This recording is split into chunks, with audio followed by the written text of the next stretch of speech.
Hi and welcome back to Box Delights. The game I want to show you today is designed by Judy Martin and Steve Bennett. It's called Quilt Show and it's published by Rio Grande Games. Although the theme might not immediately grab you, it is one that has become a bit of a family favourite here in our house, and that's perfect. I've got a young daughter, she's only 6. It does say ages 13 plus on here, but to be honest, a 6-year-old, she's pretty good at this game, with a little bit of guidance from Dad. And that's one thing that I really want to start showing you guys, is more family games, because for us as a family, having something like this with a thing that we can all sit down to on a family game night that we can all enjoy and participate no matter how young, how old. It plays in about 30 minutes up to an hour depending on the number of players. It plays 2 to 4 and like I said, it's 13 upwards, but my daughter, we play a simplified version. We just have one round of this game.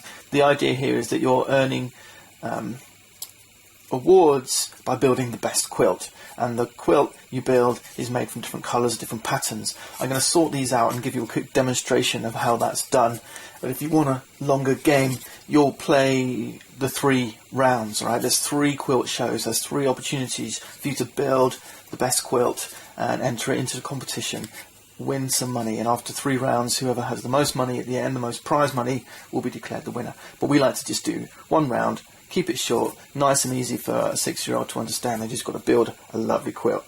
All right, but I'll demonstrate the whole game and just show you how those 3 rounds play out. Right, we're sorting these quilts not by colour, these tiles, but by their pattern. And each of the 6 patterns comes in 6 different colours. So let me show you this one here, for example. It's called, what is it? Diamonds Are Forever.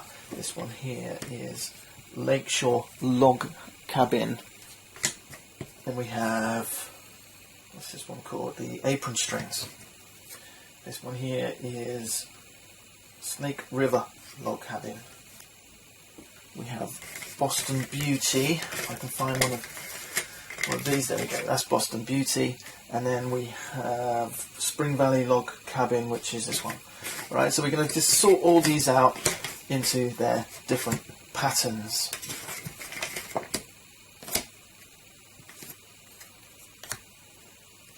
So at its core then, this game is about set collection.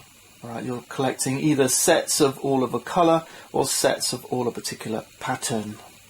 The minimum set that you need is what they call a table runner. To make a table runner, you want 3 tiles. So there might be 3 of the same pattern, and you can make a lovely table runner from them. Or 3 of the same colour, and that could be the same pattern, different patterns, doesn't matter. So we might have 3 green ones that you make a table runner from. Okay. The different permitted quilt layouts and requirements are written here on this card, which is your sewing machine, and it doubles as kind of an area where you can keep secret the tiles that you've collected. And it tells you you've got a wall quilt. It's a 2x2, kind of like so. Remember, all one colour or all one pattern. And then you've got a lap quilt 2x3, a queen quilt 3x3, and a king quilt 3x4. Alright, so scraps are ones all in one pattern, combination of colours. Samplers, all one colour, any combination of patterns. But the other thing you'll notice is that these tiles have different numbers on them. So when you build your quilt, so here I've got myself a 2x2 wall quilt, and it's a sampler quilt because it's all one colour. They've got numbers here. This one's worth 3 points, 5 points, 2 points. Alright, and you add up the number of points and that becomes the value of your quilt. The players can build more than one quilt, so if you've collected, let's say you've collected 7 tiles, there's no formula for 7 tiles, but you might decide, well actually I'm going to create a 2x3 because I've got the tiles that match, or I might create 2 quilts, a 2x2 and then maybe a table runner of 1x3. Alright, that's 7 tiles.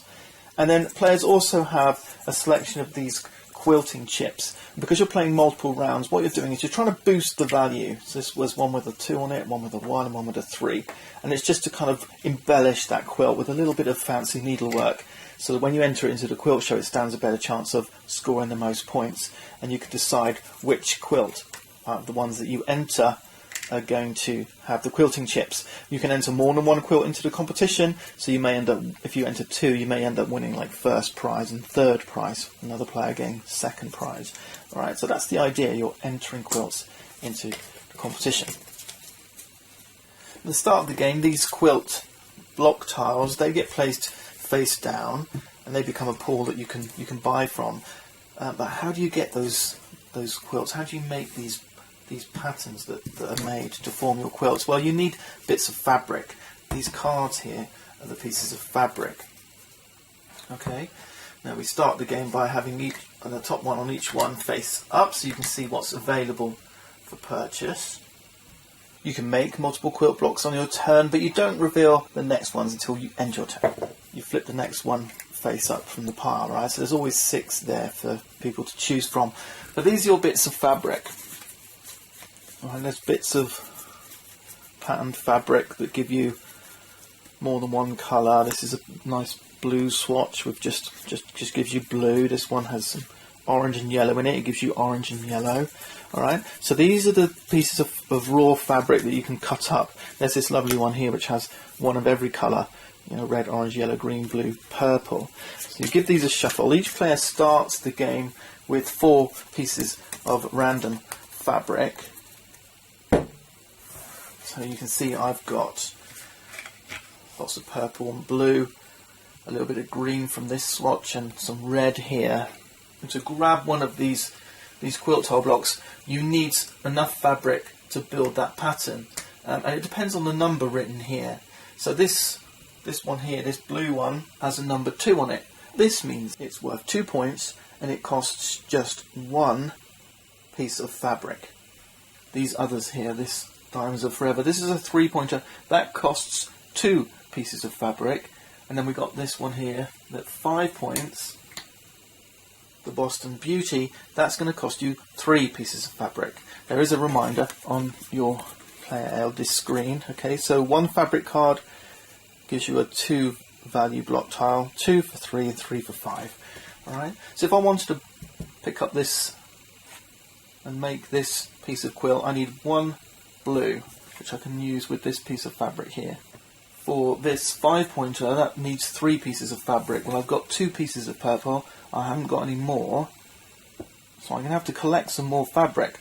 This one here, this costs 1 green, it's a 2-pointer, and I've got a bit of green, this bit of here that gives me green and blue, so I can use it to make this or this. Alright, so this is your raw materials. Our raw materials are going to come from this deck here, and during setup we make 6 pieces of fabric available. Okay? Now let's go through what we can do on our turn.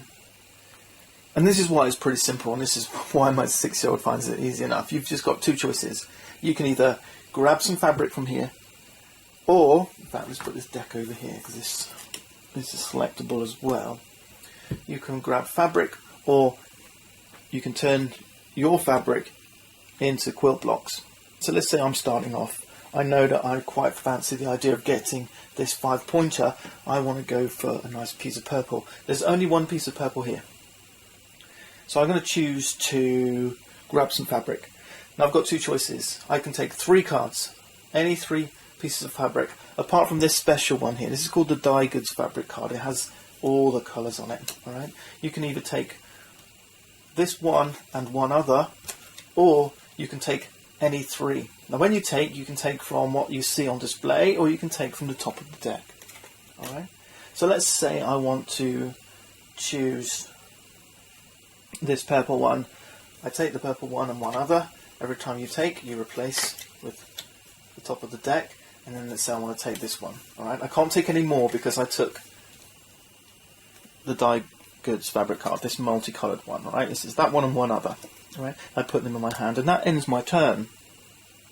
The turn goes round, other players are doing their choices. Now it comes back to me. I've got enough fabric now. I don't actually need this one because I am to pick up a piece of purple. These dual colour fabric cards, this gives me blue and purple each one of these. Alright.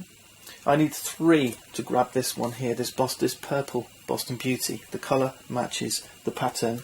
So I grab this one and I place it behind my screen.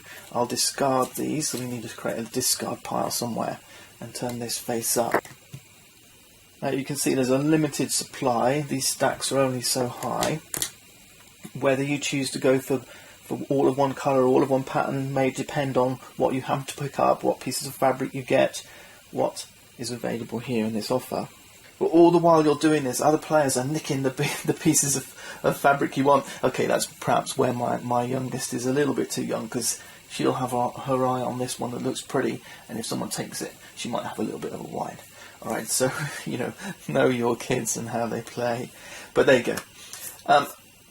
There's also a timer associated with this game, because we can't just go on forever turning fabric into quilts. Every time someone trades some of their fabric and makes one of these quilt blocks and hides it behind their screen, they take one of these sand timers, and this goes in front of their screen. And the idea then is everyone can see how many quilt blocks everyone's got. And there's going to be a limited number of these, and when the final one is taken, the round is over and we move to the quilt show. The number of time markers used is given by a chart in the rulebook. So for 2 players it's 16, for 3 it's 22, and for 4 it's 27.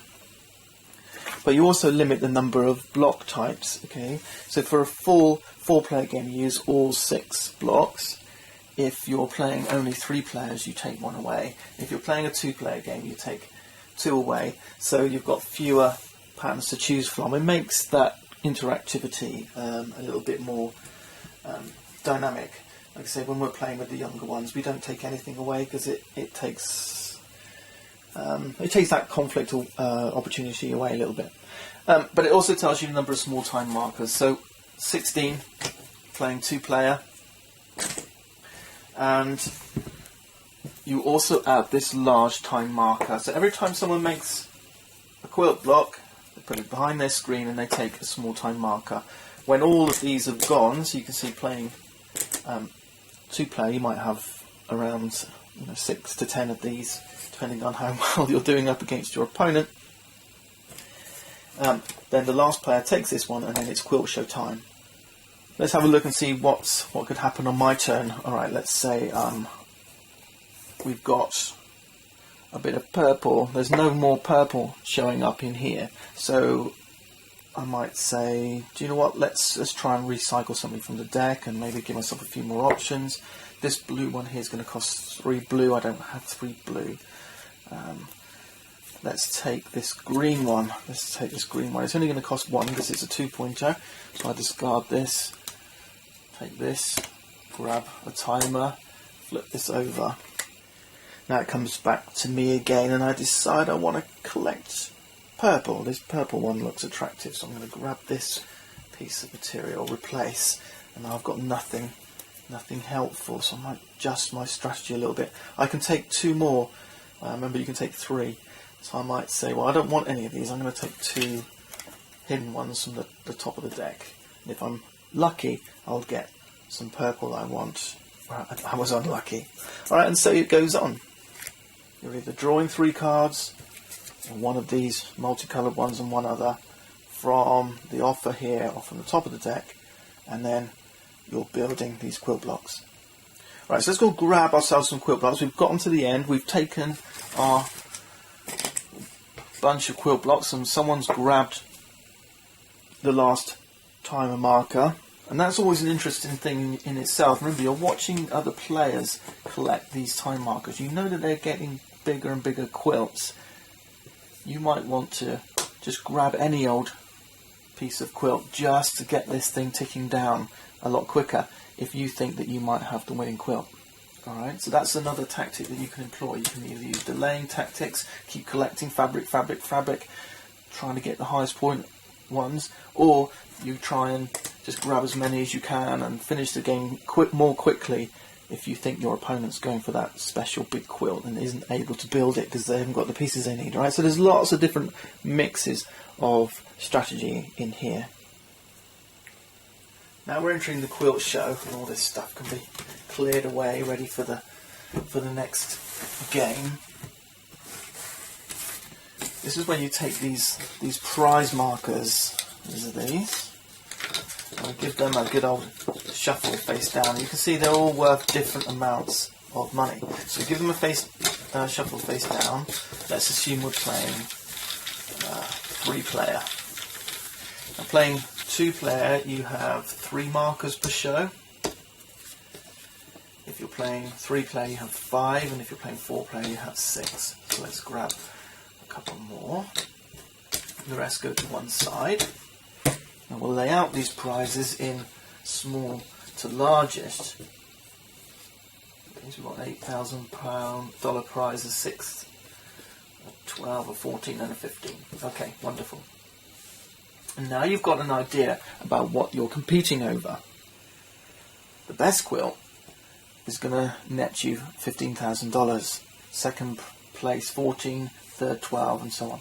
Alright? So it may be, you know what, given this situation, you might decide, well, do you know what, I don't want to go for the best quilt. I want to try and, you know, let the other guys fight over that. I'm going to go for the second and third. I'm going to create 2 really, you know, kind of good quilts, not one fabulous one, because the second and third places summed together is better than first place, or even, you know, third and fourth place is better. So you might think, you know, depending on what comes out here, you know, imagine that, you know, this was like this, a 4,000 and a 5,000. Well, then you might say, do you know what? That first prize is a real bonus. I'm going to fight for that first prize. So you can see it changes the way you then start entering your quilts into the show. Now comes the task of building quilts and deciding how you're going to enter them. Now you don't have to enter all these tiles. You don't have to use them all. You could save them. If this is the first round, you could save some of these quilts and say, right, do you know what, I'm going to go for a bigger and better quilt. I've got 4 of these Boston Beauties, but I'm going to save them. I don't really like the look of those prizes. I'm going to save them, and I'm just going to enter 1 quilt, or no quilts at all, into this quilt show. Remember, it's 3 rounds. Alright, so you can save any you want. You don't have to use them all. But, you know, I've got a couple of options here. I could say, you know, I'm going to build a 2x2 and a table runner 1x3, or you may decide, you know what, actually I'm going to create a 2x2 using these, because then I've got 5, 10, 15, 18, alright, whereas this one here is, we did it this way, it's 5, 8, 10, 12 and 13. Alright, so depending on what the prizes are, you might want to enter 2 quilts of good value, or 1 of particular high value, and then 1 that's not so good. Right, so you've got to decide how you want to configure your quilts, how you want to build them, and what you're going to do, and enter them.